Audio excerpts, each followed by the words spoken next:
Spirit in the air. Welcome, welcome, everybody, to The Late Show. I'm your host, Stephen Colbert. Well, December 21st is the shortest day of the year. Happy winter solstice, everybody. Right? Unless you've got seasonal affective disorder, in which case, hang in there. Tomorrow's gonna be 3 seconds longer. For my pagan viewers, happy Saturnalia.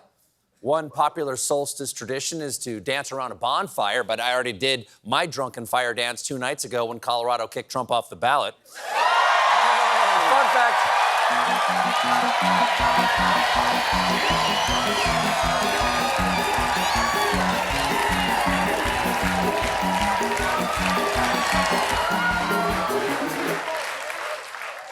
Fun fact, the Christmas Yule log may have originated from these bonfires, celebrating what they call the Feast of Jule. Of course, the Druids celebrated Jule at their holiest site, Vapehenge. Speaking of vaping, Colorado. Nice. The nation is still processing their Supreme Court's ruling, and Americans seem to like the strange taste of consequences because, according to a new poll, 54% of Americans approve of Colorado kicking Trump off the ballot, including a shocking 24% of Republicans. But MAGA conservatives are officially PO'd about it.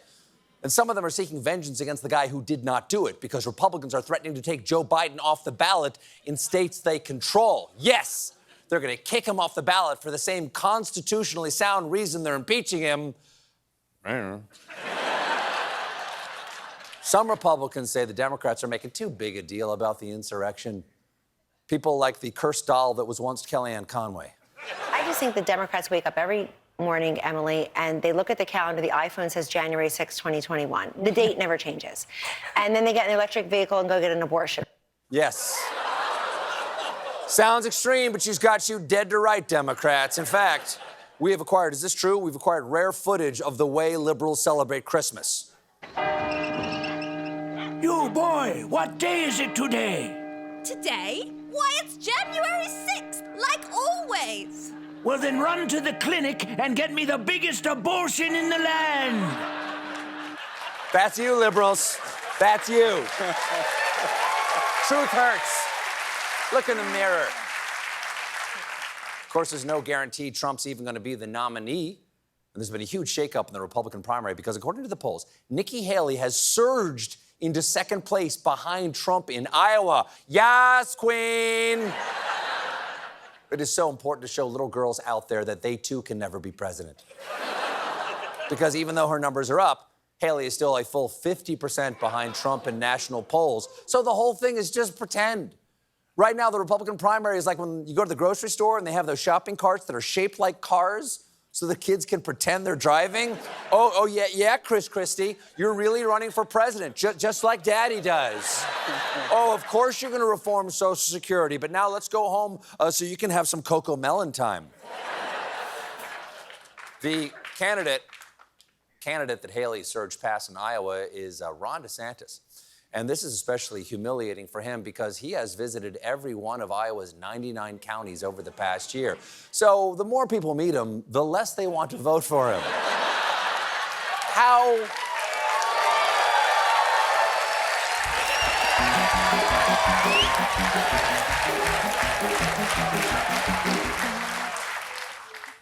is that possible with a man such a warm and natural smile?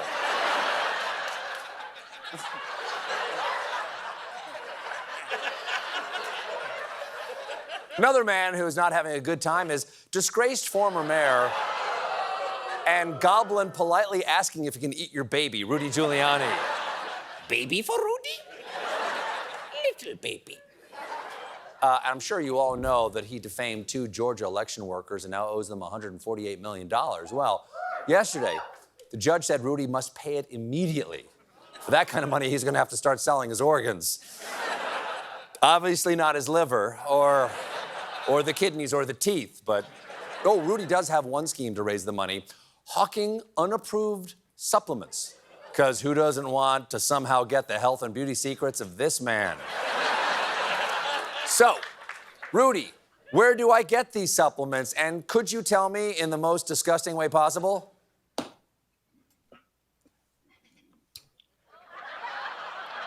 balanceofnature.com.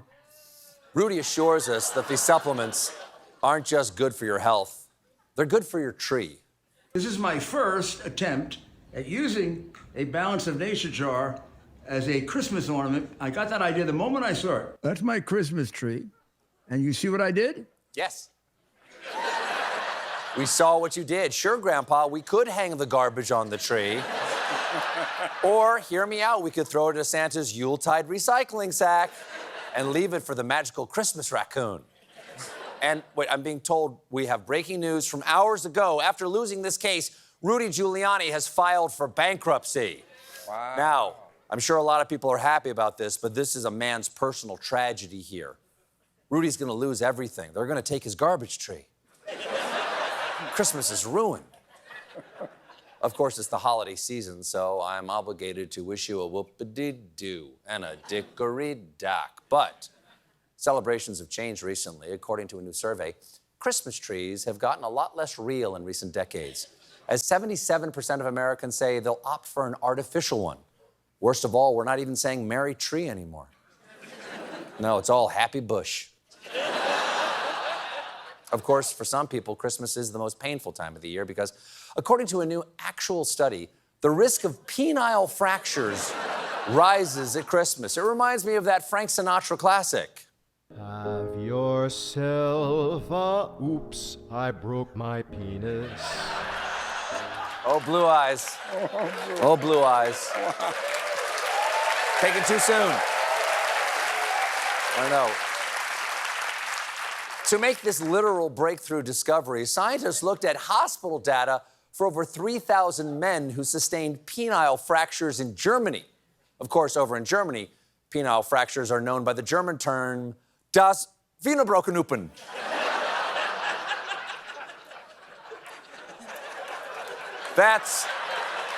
Don't need to keep that up there that long.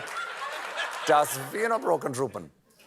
That's a lot of kringle dangles. According to one researcher, if every day was like Christmas, 43% more penile fractures would have occurred in Germany from 2005 on. That's just not how you expect the sentence, if every day was like Christmas, to end. Oh, if every day was like Christmas, there'd always be snow, warm cookies, and my jump would be snapping like a Slim Jim.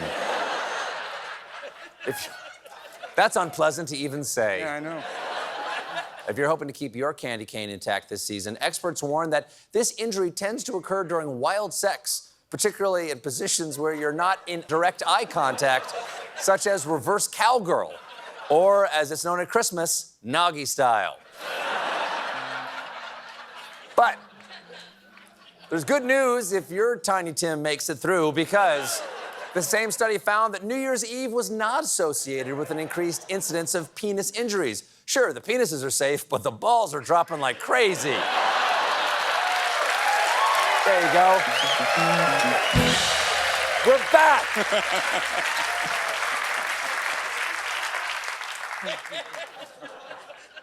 Oh, it's also Elf on the Shelf season. Anybody here have an Elf on the Shelf? Anybody do that for the kids? If you're not familiar, Elf on the Shelf is a toy based on the idea of scout elves, whose job is to be Santa's eyes and ears during the busy Christmas season. Now, since Elf on the Shelf debuted in 2005, they sold over 17.5 million elves. And with Elf on the Shelf so popular with the kids, it was only a matter of time before they started selling a version for adults.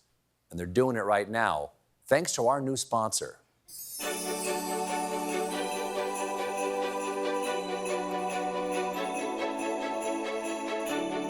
For years, Elf on the Shelf has watched over kids to keep them on the nice list. But why should little ones have all the fun? Yeah, how about a Christmas elf for us? Introducing Voyeur in the Foyer. Oh, he's cute. He's Santa's little helper who likes to watch. Wait, what? Don't worry, Voyeur in the Foyer doesn't care if you've been naughty. In fact, he's into it. Okay, what if we're not into it? He likes that even more. And he's not just in your foyer. He's wherever the action is. He's anywhere you think you might have a moment to yourself. No! And he's not just making a list. He's also taking pictures. I hate him. Well, then why did you buy him? Me? I thought you bought him. No one knows where he came from. Okay, I've had it.